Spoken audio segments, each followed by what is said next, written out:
नमस्कार मित्रों। एक गांव में एक अमीर जमींदार रहता था। वह जितना अमीर था उतना ही कंजूस भी। अपने धन को सुरक्षित रखने का उसने एक अजीब तरीका निकाला था।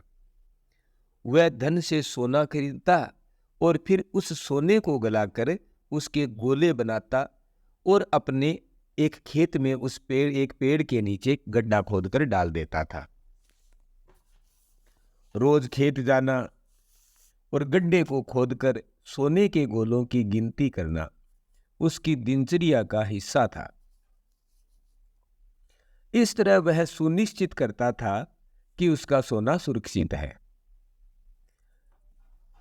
लेकिन एक दिन एक चोर ने कंजूस आदमी को गड्ढे में से सोना निकालकर गिनते हुए देख लिया।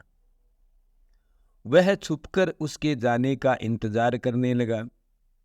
जैसे ही कंजूस आदमी गया, वह गड्ढे के पास पहुंचा और उसमें से सोना निकालकर भाग गया। अगले दिन जब कंजूस आदमी खेत में गड्ढे के पास पहुंचा तो सारा सोना नदारद पाकर रोने पीटने लगा। उसके रोने की आवाज वहां से गुजरते एक राहगीर ने के कानों में पड़ी तो वह रुक गया।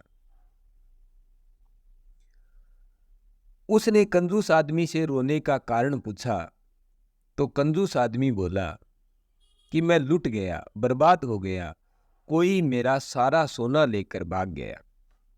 अब मैं क्या करूंगा? सोना किसने चुराया? कब चुराया? राहगीर आश्चर्य में पड़ गया। पता नहीं चोर ने कब इस गड्ढे को खोदा और सारा सोना लेकर 9-2-11 हो गया। मैं जब यहां पहुंचा तो सारा सोना गायब था। कंजूस आदमी बिलखते हुए बोला, गड्ढे से सोना ले गया, तुम अपना सोना यहां इस गड्ढे में क्यों रखते हो? अपने घर पर क्यों नहीं रखते? वहां जरूरत पड़ने पर तुम उसका आसानी से उपयोग कर सकते हो। राहगीर बोला, मैं अपने सोने को कभी हाथ नहीं लगाता, मैं उसे सहेज कर रखता हूं और हमेशा रखता। यदि वो चोर उसे चुरा कर नहीं ले जाता।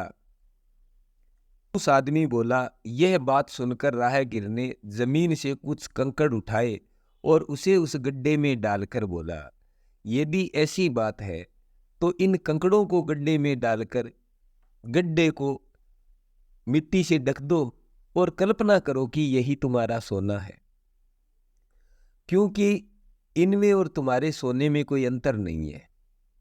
ये भी किसी काम के नहीं और तुम्हारा सोना भी किसी काम का नहीं था। उस सोने का तुमने कभी कोई उपयोग ही नहीं किया, न ही तुम करने वाले थे। उसका होना और न होना दोनों बराबर था।